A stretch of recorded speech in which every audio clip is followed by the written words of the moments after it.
योगिनी एकादशी। धर्मराज युधिष्ठिर ने कहा, हे भगवान, आप कृपया कर आषाढ़ कृष्ण एकादशी का भी महत्व वर्णन कीजिए। इस एकादशी का क्या नाम है तथा क्या कथा है, कृपया कर सविस्तार बताइए।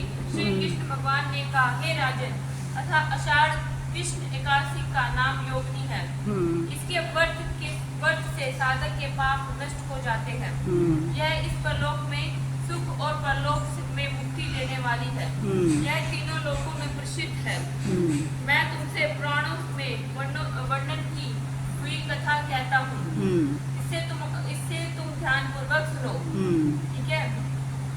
स्वर्ग धाम की अलकापुरी नामक नगरी में कुबेर नाम का एक राजा रहता था। वह शिव भक्त था और प्रतिदिन शिव की पूजा करता था। उसके यहाँ हेम नाम का एक माली पूजन के लिए फूल लाया करता था। उसे हेम माली की विशालक्षी नाम की अत्यंत सुंदर पत्नी थी। एक दिन वह मानसरोवर से पुष्प तो ले आया, परंतु अपनी पत्नी से हास्य विनोद करने लगा, मतलब हंसने लगा। माली दोपहर तक पुष्प लेकर कुबेर के पास नहीं पहुंचा। राजा उसकी राह देखता रहा। अंत में उसने सेवकों को आज्ञा दी कि कोई जाकर हेम माली के ना आने के कारण का पता लगाओ। सेवकों ने कहा कि महाराज, वह पापी काम वासना में पड़ा है। यह सुनकर कुबेर ने बुलाया। हेम माली कांपता हुआ उपस्थित हुआ। राजा कुबेर ने कहा, अरे कामी, तूने परम पूजनीय श्री शिवजी महाराज की पूजा में विघ्न डाला है। पूजा का महत्व नहीं समझा, इसलिए मैं तुझको शाप देता हूँ कि तू अपनी पत्नी का वियोग सहे और मृत्यु लोक में कोड़ी हो जाए। कुबेर के शाप से हेम मालिक का स्वर्ग से पतन हो गया। वह उसी ऋण पृथ्वी पर गिर गया। भूमि पर आते ही उसे कोड़े निकल आए। उसकी स्त्री भी उसी समय अंतर्धान हो गई। हेम माली ने मृत्यु लोक में आकर अनेक दुख भोगे। भयानक जंगल में जाकर बिना अन्न और जल के भटकता रहा। रात्रि को निद्रा भी नहीं आती थी। दयालु भगवान शिव जी की जो सेवा उसने कभी की थी, उसके प्रभाव से पिछले जन्म की स्मृति उसे अवश्य रही।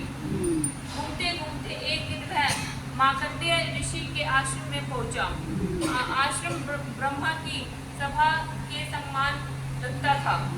शाप से दुखी हेम माली ऋषि के चरणों में गिर पड़ा। संत महर्षि बड़े दयालु होते हैं। हेम माली को कष्ट पाते देख मार्कंडेय जी बोले कि हे वत्स, तूने कौन सा पाप किया है जिसके प्रभाव से तू कोड़ी होकर महान दुख भोग रहा है। हेम माली बोला, हे ऋषि श्रेष्ठ, मैं कुबेर का सेवक हेम माली हूँ। मैं राजा की पूजा के लिए नित्य प्रति प्रातः ही सुबह पुष्प लाया करता था। एक दिन मुझे स्त्री के प्रति अनुचित आकर्षण हो गया और इस कारण देर हो गई। दोपहर तक पुष्प लेकर नहीं पहुंच सका। कुबेर ने मुझे शाप दे दिया। अब मैं यह दुष्ट और पत्नी का वियोग सह रहा हूँ। शरीर से निर्बल हो गया है। अतः आप कोई ऐसा उपाय बताएं जिससे मेरा सारा दुख दूर हो जाए। यह सुन मार्कंडेय ऋषि बोले कि तूने मेरे सम्मुख सत्य कहा है और तुझे अपनी भूल के लिए पछतावा भी है। इसलिए मैं तेरे उद्धार के लिए एक व्रत बताता हूँ। यदि तू आषाढ़ मास के कृष्ण पक्ष की योगिनी नाम की एकादशी को विधि पूर्वक व्रत करेगा तो सब पाप नष्ट हो जाएंगे। यह सुनकर हेम माली ने अत्यंत प्रसन्न होकर मुनि को साष्टांग प्रणाम किया। मुनि ने उसको अत्यंत स्नेह के साथ उठाया और योगिनी एकादशी व्रत की विधि बताई। ऋषि की आज्ञा अनुसार हेम माली ने योगिनी एकादशी का व्रत किया। इसके प्रभाव से वह अपने पुराने स्वरूप में आ गया। हे राजन, यह योगिनी एकादशी का व्रत अनेक कराने के बराबर फल देती है। जो व्रत करता है स्वर्ग की प्राप्ति होती है।